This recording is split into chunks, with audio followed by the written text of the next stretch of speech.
बच्चा लोगों, आज हम लोग पढ़ेंगे proof of Gauss theorem. Gauss theorem ने क्या प्रूव किया था, क्या स्टेटमेंट दिया था, उसके बारे में हम लोग पढ़ेंगे।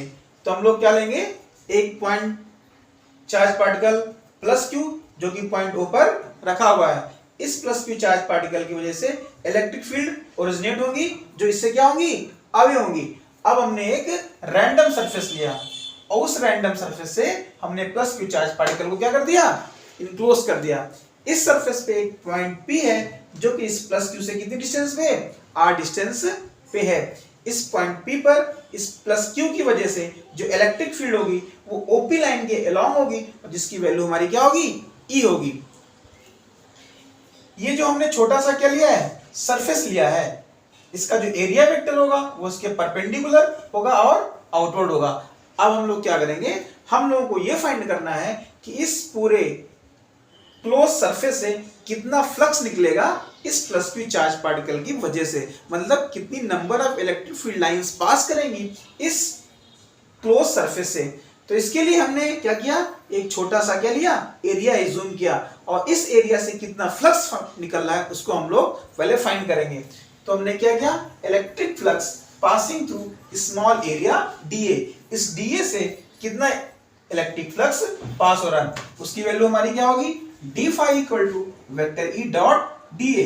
वेक्टर ई डॉट प्रोडक्ट को हम लोग जो ओपन करेंगे तो ये आएगा E d A cos theta, where theta is the angle between the electric field and the area vector. यहाँ पे हम लोग देख रहे हैं क्योंकि सरफेस हमारा सिमेट्रिकल नहीं है, इसलिए यहाँ पर हमारा इलेक्ट्रिक फील्ड और एरिया वेक्टर दोनों सेम डायरेक्शन में नहीं है। यहाँ पर दोनों के बीच क्या बन रहा है, एंगल बन रहा है। तो E क्या है, इलेक्ट्रिक फील्ड है इस point charge particle plus q की वजह से। इसकी वैल्यू हमारी होगी E equal to 1/4 pi epsilon naught Q upon R square, साथ में dA cos थीटा। यहाँ पे हम लोग देखते हैं कि जो हमारा dA cos theta upon R square, dA cos theta upon R square, ये कौन सी वैल्यू है। तो जब हमने निकाला था, इसके पहले वीडियो लेक्चर में हम लोगों ने पढ़ा था कि the solid angle subtended by a random surface, कैसा भी सरफेस हो, स्फीयर हो, क्यूब हो, कैसा भी अगर हमारा सरफेस है, वो उसके अंदर किसी भी पॉइंट पी पर जो एंगल सबटेंड करता है वो हमेशा 4 पाई स्टेरेडियन होता है। तो वहां पे हमने dA cos theta upon R square की जो वैल्यू निकाली थी वो निकल के आई थी d ओमेगा। इसको हम थोड़ा सा यहाँ पे एक बार फिर से देखते हैं कि ये हमारा एरिया है, ये हमारा क्या है, एरिया है, और इसका जो एरिया वेक्टर वो इसके परपेंडिकुलर है। ये हमारी रेडियल डायरेक्शन है, ओपी हमारी रेडियल डायरेक्शन है। अगर हम इस एरिया को इस रेडियल डायरेक्शन के परपेंडिकुलर रिजॉल्व करें तो उसकी वैल्यू हमारी कितनी आती थी, dA cos थीटा आती थी। और ऐसे ही इस सरफेस पे जितने एरियाज हैं इनको हम जब रिजॉल्व करते हैं तो dA cos theta, dA cos theta, dA cos theta, वो एक तरह का क्या बनाते थे, स्फीयर बनाते थे। क्या बनाते थे, स्फीयर बनाते थे। और उसको जब हम लोग R स्क्वायर से डिवाइड कर देते थे तो वो हमारा एक सॉलिड एंगल पॉइंट O पे निकल के आता था, जो वो पूरा स्फीयर बना रहा है। क्योंकि यहाँ पे स्मॉल एरिया है तो स्मॉल एरिया जो यहाँ पे सॉलिड एंगल सबटेंड करेगा, तो सॉलिड एंगल सबटेंड करेगा, ये सबटेंड करेगा, वो हमारा कितना होगा, d ओमेगा होगा। तो उसकी जगह पे हमने क्या लिख दिया, d ओमेगा लिख दिया। मैं इसको रब कर देता हूं।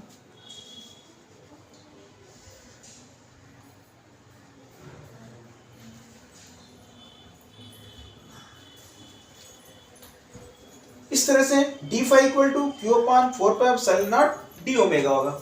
अब इस एरिया से कितना फ्लक्स निकल रहा है उसकी वैल्यू हमने फाइंड कर ली। अब इसको हम लोग क्या कर देंगे, इंटीग्रेट कर देंगे। जब इंटीग्रेट कर देंगे तो हमको पता चल जाएगा कि इस पूरे सरफेस से कितना फ्लक्स पास हो रहा है। हमने किसको बेसिकली किसको इंटीग्रेट कर रहा हूं, dA cos theta upon R square. जो हमारा एरिया है उसका हमने क्या लिया है, एक कंपोनेंट लिया है जो रेडियल डायरेक्शन के क्या है, परपेंडिकुलर है।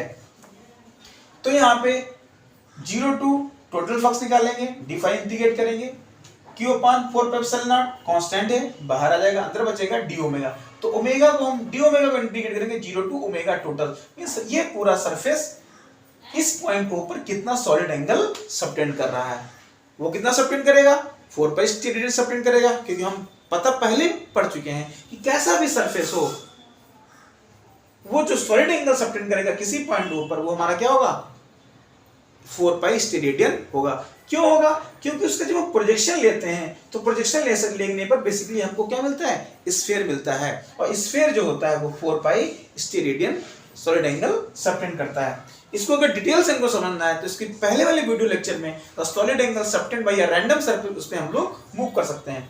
तो डी फाई को इंटीग्रेट करेंगे तो फाई आ जाएगा, डी ओमेगा को इंटीग्रेट करेंगे तो ओमेगा आ जाएगा। ओमेगा सॉलिड एंगल की वैल्यू कितनी होगी, 4 पाई स्टेरेडियन, 4 पाई कैंसिल हो जाएगा, फाई की वैल्यू हो जाएगी Q अपॉन एप्सिलॉन नॉट। इस तरह से क्या निकल के आ रहा है, इसको और थोड़ा सा अच्छे से लिखें तो phi equal to 1 upon epsilon naught into Q in, means जो फ्लक्स पास हो रहा है वो जितना चार्ज इनक्लोज्ड है उसका 1 अपॉन एप्सिलॉन नॉट टाइम्स है। कहने का मतलब है कि अगर इस पूरे इनक्लोज सरफेस से हमको फ्लक्स निकालना है तो हमको कोई कैलकुलेशन ही नहीं करनी। अगर हमको ये पता चल जाए कि इसके अंदर टोटल चार्ज कितना है, उसको एप्सिलॉन नॉट से डिवाइड कर दो तो हमको पता चल जाएगा इससे कितना फ्लक्स पास कर रहा है। और यही गॉस ने बता दिया था। तो गॉस ने क्या बताया था कि total flux passing through an enclosed surface is equal to 1 upon epsilon naught times of net charge enclosed by that surface. This is the Gauss theorem.